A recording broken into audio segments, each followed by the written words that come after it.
Wow, wow, wow, wow. Halo teman-teman semua, ketemu lagi dengan Bung Bob. Wow, gila men, keren banget ya. Semalam adalah pertandingan Piala Dunia ya. Kroasia ketemu dengan Jepang dan luar biasa ya. Jepang sempat unggul duluan, disamain sama mantan pemain Inter Perisic jadi 1-1 dan terjadi yang namanya perpanjangan waktu dan menjadi adu penalti, dan adu penalti luar biasa buat kipernya Kroasia, 3 kali ngeblok tendangan pemain-pemainnya Jepang, sahabat Bob. Luar biasa ya. Ini sungguh mengejutkan ya. Jepang ternyata tidak bisa melanjutkan ke perempat final, sahabat Bob. Tapi sebelum lanjut, sahabat Bob, silakan subscribe dan klik loncengnya. Thank you. Oke, kalau Kroasia lolos dan dini hari tadi juga ada Brazil melawan Korea Selatan, melawan wakil Asia lagi, dan Brazil menang 4-1, sahabat Bob. Dan ini permainannya luar biasa. Memang Brazil ya, ini bajunya gua pakai ya, permainannya bagus, dan memang ya kalau mereka habis ngegolin mereka menari samba lah apalah gitu. Tapi kalau gua lihat sih kesannya kayak apa ya, agak angkuh gitu kan. Jadi yang bisa mengalahkan Brazil kalau menurut gua itulah diri mereka sendiri ya. Bagaimana sahabat Bob, komennya silakan. Itu kalau kita berbicara yang namanya Brazil. Dan selamat buat siapa bintang kita, Brozo ya, lolos ke perempat final dan ketemu dengan Brazil ya. Kita nggak tahu lah ya, tapi kalau melihat mainnya Brazil ngeri ngeri banget gitu loh. Belakangnya bagus, lini serang, lini tengahnya bagus. Nggak tahu deh kalau mau ketemu Kroasia nanti. Kita lihat aja nanti, sahabat Bob ya. Ini sedikit tentang Piala Dunia ya, sahabat Bob. Waktu permainan Piala Dunia juga Inter melakukan yang namanya uji coba ya, melawan yang namanya Gezira ya, Gezira United. Ini adalah salah satu klub lokal di Malta. Inter kan lagi ada pelatihan di sana ya. Jadi mereka semalam ada pertandingan persahabatan melawan klub sana ya, ini Gezira United ini, dan skornya adalah 6-1. Nah, yang paling menarik adalah sahabat Bob, Inter sudah melakukan yang namanya seperti yang dibilang Inzaghi. Sebelumnya di video gua pernah bilang bahwa Inzaghi akan mencoba double pivot gelandang ya. Nah, semalam itu dicoba antara Hakan dan Lord Gagliardini. Ya, ini kemungkinan nanti kan kalau misalnya Brozo udah balik, kemungkinan di situ akan ada yang namanya Hakan dan Brozo ya. Di depannya nanti ada kalau tadi kan 3-4-2-1 ya. Di belakang striker Edin Dzeko itu ada yang namanya Aslani dan Carboni yang ditaruh di situ tadi pagi ya. Nah, kemungkinan nanti kan bisa aja 3-4-1-2 ya, 2 striker Lautaro atau dengan Dzeko, atau di belakangnya itu nanti ada siapa, Toro sendiri. Di belakang Toro itu ada Barella dan Christian Aslani. Kemungkinan seperti itu. Ya, ini memang lagi dipersiapkan untuk melawan Napoli kayaknya ya, sahabat Bob. Dan Inzaghi jadi ada beberapa cadangan strategi ya. Ini bagus nih. Jadi nggak hanya monoton dengan 3-5-2 saja, sahabat Bob ya. Dan memang golnya Belanova itu adalah umpan dari Bastoni yang sekarang lagi digosipkan ya. Nanti sedikit gua akan bahas. Nah, terus gol kedua itu adalah tendangan bebasnya tendangan dari luar kotak penalti Aslani, dan gol ketiga adalah golnya tendangan bebasnya Hakan, sahabat Bob. Wow ya, luar biasa ya. Jadi memang Inter benar-benar mencoba ya, karena sudah 20 hari libur. Nah, bagaimana mereka menggerakkan kaki-kakinya kembali biar segar, sahabat Bob ya.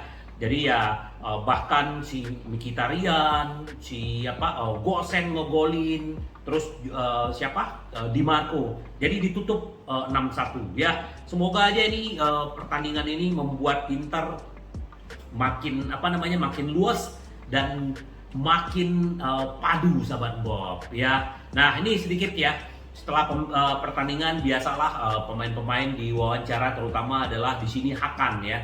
Hakan bilang gini, saya berharap bisa mencetak gol seperti ini. Jadi ya kita belum melihat Hakan mencetak gol selama di Serie A, bahkan di Liga Champions dari tendangan bebas. Nah, tadi tendangan bebasnya keren banget ya. Itu mengingatkan kita golnya si Eriksen ya ke gawangnya Milan sahabat Bob ya. Saya sedang mempersiapkannya. Dalam minggu-minggu ini kami telah beristirahat baik secara fisik maupun mental. Sekarang kami ingin mempersiapkan diri dengan baik di Malta karena pada hari Rabu kami akan ketemu dengan Salzburg ya, yang merupakan tim yang sangat kuat. Kami ingin meningkatkan, bahkan jika hari ini adalah balapan yang bagus untuk kami melakukannya dengan baik ya. Tapi dalam beberapa minggu ke depan akan penting untuk berlatih, di mana kesalahan kami dalam 3 bulan pertama kejuaraan ini. Dengan Napoli kami ingin menang, ini kata Hakan ya. Terus Belanova yang mencetak gol juga berbicara seperti ini. Saya sangat senang dengan gol itu. Sebuah mimpi bisa mencetak gol dengan seragam ini.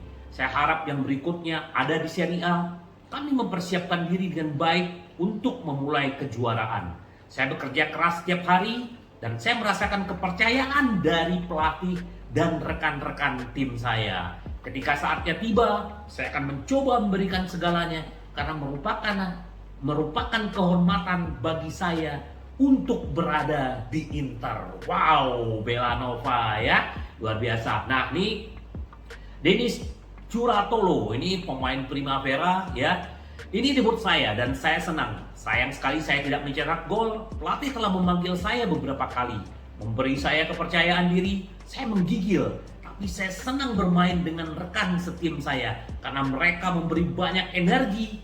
Berada di samping mereka adalah emosi yang hebat. Ini kata Curatolo. Wow ya. Jadi Inter sudah senang banget ya, sudah sudah bertanding melawan tim sana dan sudah mulai kembali padu ya. Kita hanya tinggal menunggu 4 orang lagi yang lagi bertanding di Piala Dunia. Semoga aja sahabat Bob, ini benar-benar kita aja sebagai fans begitu senang.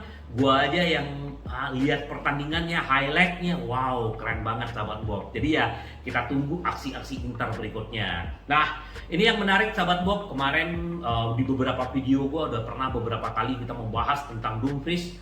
Tapi ini sahabat Bob, ini ada yang menarik ya tentang Dumfries ya. Inter ingin menjual, Chelsea, Hotspur dan MU menghubungkan Denzel Dumfries kemudian pindah untuk Marcus Thuram. Jadi ya kalau memang Dumfries akhirnya terjual, Inter akan memanfaatkan dananya untuk membeli Marcus Thuram seperti yang sebelum gua bilang sahabat Bob. Jadi ini ya. Jadi menurut penyiar Itali Sport Mediaset yang melaporkan bahwa melalui FC Inter, Nerazzurri ingin mendatangkan bayaran 60 juta untuk Dumfries. Chelsea, Hotspur, MU tertarik untuk mendapatkan tanda tangannya. Inter mungkin tidak menunggu lebih lama untuk menuntaskan Dumfries. Penampilan Dumfries di Piala Dunia luar biasa ya, membuat harganya naik sahabat Bob. Nerazzurri merasa bahwa mereka bisa mendapatkan uang dari penjualan Dumfries adalah 60 juta sahabat Bob ya. Jadi sahabat Bob, jadi yang paling menarik adalah MU ikut dalam perburuan dan bahkan MU akan menawarkan Diogo Dalot ya. Sahabat Bob tahu ya, ini sayap kanan juga pemain Manchester United, pernah dipinjam ke Milan, ini juga bagus. Dan kalau gua lihat kontraknya akan habis 2023 ya. Mungkin ini bisa menjadi pemulus karena kan Ten Hag memang salah satu adalah penggemarnya Denzel Dumfries. Tapi saingannya adalah Chelsea dan Hotspur. Kita akan menunggu apa yang akan terjadi. Apakah MU bisa mendapatkan Dumfries? Ya kita lihat aja sahabat Bob ya. Tapi yang paling menarik sahabat Bob ya, bahwa kalau memang Dumfries ini memang mengejutkan ya, penampilan dia yang luar biasa, waktu kemarin Belanda mengalahkan Amerika. Nah, ini salah satu yang dibilang sama agennya dia, ya, Rafaela Pimenta, ya, memberikan penilaiannya kepada pemain-pemain yang di bawah agensi dia, ya. Nah, nilai pemain, mereka semua pemain sudah dikenal, tapi semua orang menonton Piala Dunia. Nilai berubah. Dumfries, saya harap nilainya tidak naik terlalu banyak atau akan sulit dijual. Benar juga sahabat Bob, ya. Kalau Inter menjual 60 juta ya nggak gampang lah, ya. Siapa yang mau beli saat ini? Ya mungkin ya klub-klub Inggris. Tapi kita lihat aja sahabat Bob, apakah ini akan terjadi atau tidak? Kita tunggu aja apa yang akan terjadi, ya. Nah, sahabat Bob, ini yang paling menarik adalah ini gua bilang tadi ya, bahwa Bastoni sempat gua bahas tapi belum detail. Nah, ini Inter jangan anggap Alessandro Bastoni tidak bisa dijual karena tawaran dari Premier League berdatangan, laporan media Italia. Jadi sahabat Bob, Bastoni memang kemarin ini kan tidak mau pindah. Manchester City lah, ada Hotspur lah yang mengejar dia tetap kekeh di Inter. Nah, ini ada salah satu tanda-tanda yang gua baca nih berita-berita di Italia, ya, bahwa sang bek menjelaskan bahwa ia lebih suka bertahan, sementara Nerazzurri membuat keputusan untuk mempertahankan. Namun minat pada Bastoni hampir tidak hilang. Tawaran terus berdatangan dari tim-tim papan atas Inggris, ya. Jika tawaran besar datang, Inter dapat menerimanya. Dalam hal ini mereka mengawasi kemungkinan pergantian pemain di sisi kiri 3 back, ya sahabat Bob. Ya itu makanya kemarin kenapa yang namanya siapa? Piero Hincapié, ya, Hincapié ini masuk radarnya Inter sahabat Bob, ya. Sempat gua bahas juga bahwa ini pemain Ekuador dan dia memang bermain bagus di Ekuador dan dia juga bermain di Leverkusen. Nah, tapi agennya bilang begini, belum ada tawaran resmi dari Inter, tapi kami sedang melakukan pembicaraan dengan banyak klub. Jadi ya peminat Piero Hincapié ini memang banyak, harganya kurang lebih 30 juta euro sahabat Bob. Tapi kalau memang Inter akhirnya memutuskan melepas Bastoni dan Bastoni mau pindah, wow, kemungkinan harganya 50-60 juta di sahabat Bob, ya. Ini mungkin bisa membantu. Nah, tapi kita nggak tahu lah apa yang akan terjadi ke depan. Apakah Bastoni dijual, Dumfries dijual, kita belum tahu sahabat Bob. Kenapa? Karena ya ini yang istilahnya benar-benar yang lagi diurus sama si Opa Marotta. Nah, sahabat Bob, yang paling menarik ya gua baca di Calcio Mercato, Conte kembali mengincar Brozovic sahabat Bob, ya.